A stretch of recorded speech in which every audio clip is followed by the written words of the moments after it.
तो कोरोना काल बनकर सभी पर बरप रहा है। आपको बता दें, बिहार, झारखंड, बंगाल, दिल्ली, पुणे सभी जगह उसने तबाही मचा रखी है। बंगाल से हमारे साथ हमारे सहयोगी आफ्ताब आलम जुड़े हुए हैं। हम आफ्ताब से जानना चाहेंगे, आफ्ताब, आज मुख्यमंत्री ममता बनर्जी ने कोरोना गाइडलाइन जारी किया है। आज उन्हें याद आई कि कोरोना बंगाल में भी अपना कहर बरपा रहा है, इसलिए आज उन्होंने गाइडलाइन जारी किया। और सबसे बड़ी बात है कि उन्होंने ठीकरा सीधे सीधे बाहरी पर फोड़ा। उन्होंने कहा कि बाहर से लोग आ रहे हैं और कोरोना फैला रहे हैं। नहीं, बिल्कुल। देखिए, जिस तरीके से आज पश्चिम बंगाल की मुख्यमंत्री ममता बनर्जी ने कोरोना गाइडलाइंस जो है कि जारी कर दिया है, ये बहुत बड़ी बात है और कह सकते हैं कि पश्चिम बंगाल की सुरक्षा के लिए है। जिस तरीके से दर्दनाक मौत का मंजर बिहार, उत्तर प्रदेश, पश्चिम बंगाल के इलाकों में देखा जा रहा है कोरोना से, हम कह सकते हैं कि झारखंड के भी मुख्यमंत्री ने लोगों से अपील की है।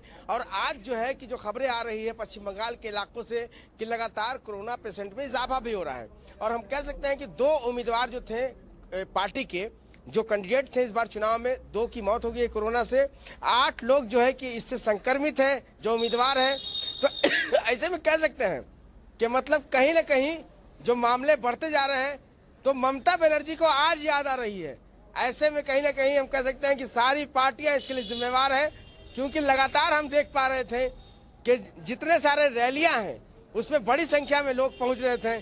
और जो एक गाइडलाइन है और जो स्लोगन एक है कोरोना को लेकर कि 2 गज की दूरी, मास्क है जरूरी, लेकिन यहाँ हम शहरों में भी देख पा रहे हैं कि जो चेहरे पर लोगों के मास्क रहना चाहिए था, बहुत कम लोगों के मास्क नजर आ रहे हैं। तो ऐसे में हम कह सकते हैं कि और साथ में पश्चिम बंगाल के मुख्यमंत्री टीएमसी सुप्रीमो ममता बनर्जी ने भारतीय जनता पार्टी पर निशाना भी साधा है। मतलब हम कह सकते हैं कोरोना को लेकर राजनीति भी शुरू हो गई पश्चिम बंगाल में। उन्होंने साफ तौर पे कहा है कि जो भारतीय जनता पार्टी के लोग बिहार, लेकिन आफ्ताब, रैलियां नहीं थम रही, अभी भी वहां पर रैलियां थमने का नाम नहीं ले रही। जनसभाएं हो रही हैं, भीड़ इकट्ठा हो रही है, उस पर किसी की नजर नहीं है। नहीं, बिल्कुल आपने सही कहा, लेकिन इसके लिए सीधे तौर पे कहीं ना कहीं चुनाव आयोग जिम्मेदार है। क्योंकि जो रैलियां हो रही है, चुनाव हो रहे हैं पश्चिम बंगाल में, तो चुनाव करवा रही चुनाव आयोग। और ऐसे में अब चुनाव आयोग को भी गाइडलाइंस जारी करना चाहिए। सर्वदलीय बैठक हुई, बैठक में बहुत सारे मामले निकल कर आने चाहिए, तो निकल कर नहीं आए। चुनाव आयोग खुद एक मतलब कह सकते हैं कि एक अपनी बॉडी उनकी है, खुद फैसले का अधिकार है। सुप्रीम कोर्ट ने भी कई बार कहा है कि चुनाव के मामले को लेकर जो चुनाव आयोग तैयारी करती है, जो फैसला लेगी, वो फैसला सबको मानना पड़ेगा। लेकिन आखिर क्या मजबूरी है जो आप जो है कि रैलियों को छूट दे रखे हैं। आप जो है कि वीडियो कॉन्फ्रेंसिंग के जरिए विजुअल रैली जब होती है वो भी कर सकते हैं, विजुअल मीटिंग जब कर सकते हैं। तो जिस तरीके से सोशल मीडिया का जमाना है आफ्ताब, सोशल मीडिया के जरिए सभी तक सभी बात पहुंच जाती है, ये भी किया जा सकता है।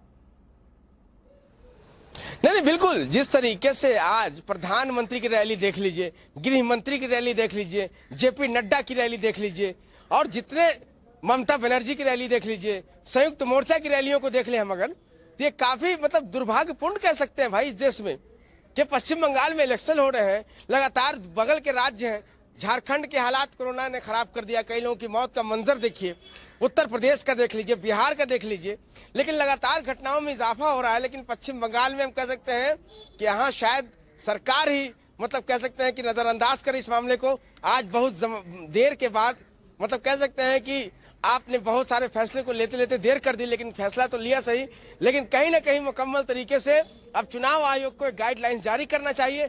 और हम भी लोगों से करेंगे कि आप घर से बाहर निकले तो 2 गज की दूरी, मास्क जरूरी, इस चीज को लेकर चलिए। और पश्चिम बंगाल में अगर मौत का मंजर इंतजार कर रहे हैं देखने के लिए चुनाव आयोग के लोग, तो अलग बात है। लेकिन अभी भी कहीं ना कहीं अगर लोग सतर्क नहीं हुए, सरकार सतर्क नहीं हुई, तो आने वाले वक्त में बहुत लोगों की मौत हो सकती है कोरोना से। जी बिल्कुल बिल्कुल आफ्ताब, हम आपके पास वापस लौटेंगे, लेकिन हमारे साथ धनबाद से हमारे सहयोगी विकास भी जुड़े हुए हैं। हम उनके पास चलेंगे और जानेंगे कि धनबाद के क्या हालात हैं, धनबाद में कोरोना ने कितनी तबाही मचाई है। विकास जी कृति, मैं आपको बता दूं कि लगातार जो यहाँ की स्थिति है वो बद से बदतर होती जा रही है। चाहे जिला प्रशासन की व्यवस्थाओं की बात हो या फिर मरने वालों की आंकड़ों की। अभी तक जिले में 150 से अधिक लोग मर चुके हैं और हम अभी इस वक्त खड़े हैं एनएमसीएच अस्पताल में, और यहाँ के जो लोग हैं उनसे जुड़ेंगे और बात करने का प्रयास करेंगे और समझने का प्रयास करेंगे कि जिला प्रशासन का जो व्यवस्था है यहाँ पर क्या कुछ है। क्योंकि हमारे पास एक शख्स हैं जो कि यहाँ पे जैसे ही उनको सूचना मिलती है कि यहाँ पे उनके जो एक परिजन है जो पॉजिटिव पाया जाती है, लेकिन आज वो जो है कि भटक रहे हैं और उनके बेड मुहैया नहीं हो पा रहा है, जिसकी वजह से अभी वो पीएमसीएच में हमारे साथ है वो शख्स। हम उनसे बात करेंगे कृति और समझने का प्रयास करेंगे कि आखिर जिला प्रशासन का यह आलम किस तरह का है। हालांकि जिला प्रशासन ने लगातार ये घोषणा करती आई है कि जिला में जो बेड की कमी है उसे हम खत्म कर दिए हैं। तो आखिर ये क्या है, लोग क्यों भटक रहे हैं बेड की लेकर के? आपकी किस लिए आए थे आप यहाँ? हम आए थे सर बेड भर्ती करने के लिए अपने साली को, तो बोला पीएमसी बेड है, लेकिन यहाँ आने पर पता चला बेड यहाँ नहीं है, बेड फुल हो चुका है। आपकी मरीज यहाँ पे पॉजिटिव पाया गया? हाँ, यहाँ पॉजिटिव है, हम बाहर से चेक कराए तो पॉजिटिव है। कब ये जानकारी मिली कि आपके मरीज पॉजिटिव है? कल पता किया। कल से आप लोग भर्ती करने के लिए भटक रहे हैं, रांची गए, उधर गए, मैंने रांची गए, बोकारो गए, बोला कहीं बेड खाली नहीं, जलान गए, वहाँ भी बोला बेड बाहर खाली नहीं है, और फिर यहाँ पीएमसी जाए, फिर वहाँ भी बोलता है बेड खाली नहीं है। अब हम लोग भटक रहे हैं। बिल्कुल, ये जो आलम है देख सकते हैं, पीएम सुन सकते हैं कि ये धनबाद पीएमसीएच का कि किस तरह से जो लोग जिला प्रशासन का लापरवाही सामने आ रहा है। और एक शख्स और हमारे साथ है, हम उनसे भी जुड़ेंगे क्योंकि ऐसा जो बात सामने आई है कि जो पॉजिटिव मरीज हैं और जो आम मरीज है उनको भी साथ में रखा जा रहा है। तो कहीं ना कहीं जिला प्रशासन का ये साफ बड़ा लापरवाही देखने को मिल रही है। हम सीधा इनसे जुड़ेंगे। क्या आप बोल रहे थे, आपके जो मरीज है उसके बगल में पॉजिटिव मरीज को रखा जा रहा है? जी हाँ, बिल्कुल सही बात है, और ये हमारे सामने हुआ है। और डॉक्टर आए थे, डॉक्टर नहीं हो, हमको लगता है कि वो माने डॉक्टर तो अभी तक विजिट में आए नहीं है, 2 दिन से नहीं आए हैं। जो भी आते हैं ट्रेनिंग वाले आए हैं वो, और वो पेशेंट को बताया कि आपका पॉजिटिव है केस, ठीक है ना, और आयुष्मान भारत में जाइए, वहाँ फ्री इलाज होता है, वहाँ दवाई वहाँ आपको फ्री में मिलेगा। और पेशेंट को जो है नॉर्मल वार्ड में, पुरुष वार्ड में जो है कोविड पेशेंट को रखा गया है।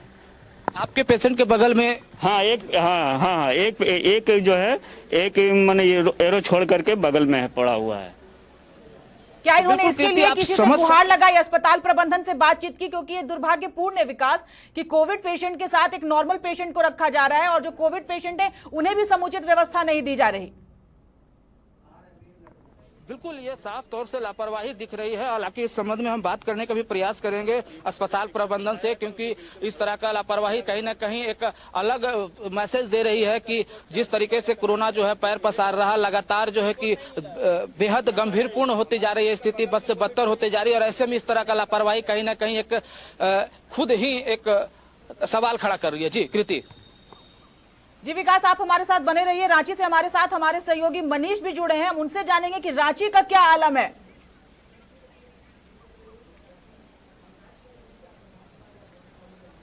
तो मनीष से हमारा संपर्क नहीं हो पा रहा है, हम फिर से मनीष से संपर्क साधने की कोशिश करेंगे। आपको लगातार बता रहे हैं हम कि बंगाल की बात करें, बिहार की बात करें, रांची की बात करें, दिल्ली और महाराष्ट्र, सभी जगह की बात करें तो सभी जगह कोरोना काल बनकर सबके सामने आया है और लगातार संक्रमितों का आंकड़ा बढ़ रहा है। सबसे बड़ी बात यह कि अब जनता मांग कर रही है कि लॉकडाउन की जाए और सरकार इस पर सोच रही है कि क्या वाकई लॉकडाउन करना सही है या नहीं है, क्योंकि पिछले लॉकडाउन पर बहुत बवाल मचा था। इसलिए अब जनता कह रही है कि भाई लॉकडाउन कर दो, लेकिन सरकार अभी चुप्पी साधे बैठी है। हमारे साथ फिर से हमारे सहयोगी मनीष जुड़ चुके हैं, मनीष से जानेंगे कि रांची की क्या कुछ स्थिति है। मनीष।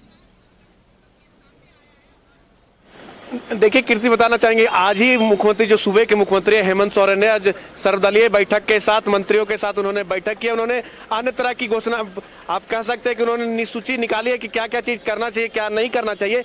इनको अन्य जितने स्कूल हो, कॉलेज हो, सभी को बंद करने का उन्होंने निर्णय लिया है। और जैसे शादी समारोह की अगर बात करेंगे, जहाँ 200 की संख्या थी कीर्ति, पहले अब उन्हें 50 कर दिया गया है। अब जब मुक्तिधाम जिनकी मृत्यु रहती है उनको शमशान तक ले उनकी 20 संख्या कर दी गई। अन्य बहुत ऐसे प्रावधान आज उन्होंने बताया है कि ये सब चीज कर उन्होंने आप कह सकते बैन लगाया गया। और कहीं ना कहीं कह सकते लॉकडाउन का प्रभाव कह सकते पूरी तरह से देखने को तो मिल ही रहा है। आप कह सकते जनता खुद आगे लॉकडाउन लगाने की सोच रही है। जहां से शास्त्री मार्केट की बात करेंगे कीर्ति, वहां पे कई ऐसे दुकानदारों ने जिन्होंने 19 से लेके 25 तक दुकान बंद करने का निर्णय लिया है। और अब देखिए हम कैमरा से उसका दिखाएं सड़क में, देखिए आपको पूरा दिखेगा कि लॉकडाउन की तरह ही दिख रहा है। कमो बेश देख सकते हैं यहाँ पे कि जिनको जरूरत है वही लोग यहाँ पे निकल रहे हैं, जिन्हें सेवा। और हेमंत सोरेन ने बार बार आग्रह भी किया है कि आप लोग बेवजह नहीं निकले, कम संख्या में निकले, और इन तमाम तरह की चीजों को जो आज हेमंत सोरेन ने, लेकिन मनीष ये अभी भी बेहद दुखद है कि जिस तरह की सतर्कता झारखंड में बरती जानी चाहिए उस तरह की सतर्कता नहीं बरती जा रही, और जिस तरह कड़ाई से हेमंत सोरेन को कोई कड़ा फैसला लेना चाहिए उस तरह के कड़े फैसले भी अब तक नहीं लिए गए। क्योंकि स्पष्ट शब्दों में हेमंत सोरेन ने बस इतना ही कहा है कि कोचिंग बंद रहेंगे, स्कूल बंद रहेंगे, कॉलेज बंद रहेंगे, कुल मिलाकर शिक्षण संस्थाएं बंद रहेंगी। शादियों में उन्होंने कहा कि 50 से अधिक लोग शामिल ना हो, लेकिन उसके अलावा भी भीड़ भाड़ वाली बहुत सारी जगह हैं, उस पर अभी तक कोई ठोस निर्णय नहीं लिया है। जनता आखिर करे तो क्या करे? जी कि आपने सही कहा, अगर बात करेंगे तो कोरोना संक्रमित की संख्या राज्य से लेकर हमारा जो राजधानी रांची है यहाँ की अगर बात करेंगे कीर्ति, दिन प्रतिदिन 1400-1300 की संख्या में बढ़ती जा रही। हॉस्पिटल की अगर बात करेंगे, सरकारी हॉस्पिटल हो चाहे निजी अस्पताल हो, वहां पे बेड नहीं है। आज हेमंत सोरेन ने कहा है कि आज हमारी पहली प्राथमिकता है कि ऑक्सीजन युक्त बेड सभी अस्पतालों में उन्होंने किया, आदेश भी दिया है कि उनको बढ़ाया जाए। और कहीं ना कहीं कह सकते लापरवाही के कारण ही आप कह सकते कि यह जो हो रही है, आप कह सकते हैं कि दिनों दिन प्रतिदिन संक्रमित की संख्या बढ़ती जा रही है। इन सबों को बंद करने के लिए कह सकते हैं जो निर्णय लिए हैं, लेकिन आपने सही कहा कि कुछ अन्य कड़े डिसीजन नहीं लिए। उन्होंने कहा 1 महीने के लिए समीक्षा करेंगे, उसके बाद देखा जाएगा आखिर क्या किया जाए। लेकिन बराबर जनता से आग्रह कर रहे कि वो नहीं निकले, क्योंकि बेवजह नहीं निकले, जिसको काम हो उसी काम के लिए निकले। समीक्षा करने में झारखंड के हालात और बद से बदतर हो जाएं, क्योंकि जिस तरह की राह पर झारखंड अभी चल पड़ा है, जिस तरह कोरोना का संक्रमण अभी झारखंड में फैला है, ऐसे में अगर वाकई कोई ठोस निर्णय नहीं लिए गए, क्योंकि जनता लापरवाही बरत रही है, सिर्फ अपील करने से कुछ नहीं होगा, कोई ठोस निर्णय ही इस चेन को ब्रेक कर सकता है। जी कीर्ति आपने सही कहा कि आप यहाँ पे देख सकते हैं, अगर बात की जाए तो आज घोषणा तो कर दी उन्होंने, संदेश तो दे दिया, लेकिन अगर आपको यह भी बताना चाहेंगे कि यहाँ पे जो जितने शमशान घाट आज कीर्ति बता, जो हमारे जो बगल में है मुक्ति धाम, वहाँ पे 17 ऐसे लाशें थी अभी तक, और 3 वहाँ पे अभी जलाने के लिए प्रतीक्षा में है। ये तमाम तरह की अगर नहीं लापरवाही बरती गई तो ऐसे कहां से क्यों आ जा रहे हैं, क्योंकि इन सब और करे से करे उनको फैसला लेने चाहिए। देखिए आप कुछ तमाम लोग से हम बात करना चाहेंगे, कुछ लोग यहाँ पे उनसे बात करना चाहेंगे कि क्या लगता है आपको कोरोना का दूसरी लहर से कितना प्रभाव पड़ रहा है आम जनता को? बहुत भयानक, बहुत भयानक।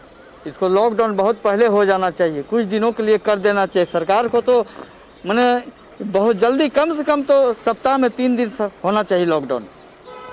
मैं चाहता हूं, सरकार से आग्रह करता हूं कि इतनी जो भयानक जो स्थिति चल रही है, इसको निपटारा के लिए सिर्फ एक लॉकडाउन ही है।